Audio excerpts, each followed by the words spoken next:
Hello guys, magandang hapon po sa ating lahat. Kumusta po kayo? Sana nasa mabuti po kayong kalagayan. Thank you Lord sa lahat po ng mga blessings at biyaya na akin o ating natanggap sa araw-araw nating pamumuhay.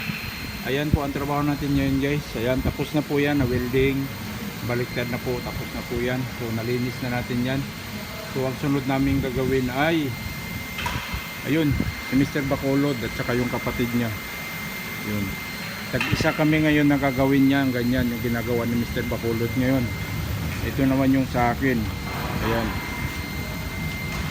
Shout out po sa lahat natin mga viewers around the world, to all OFWs. Ayan.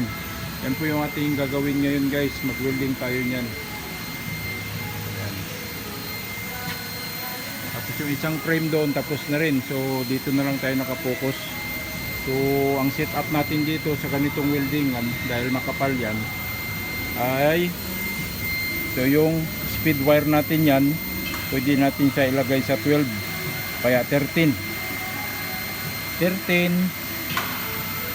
29 o 30.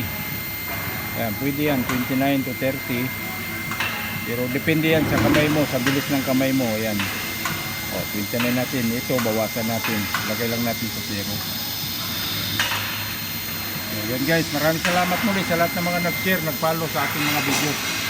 Thank you so much, and shout out to all my foreign friends around the world. Thank you. So yan o.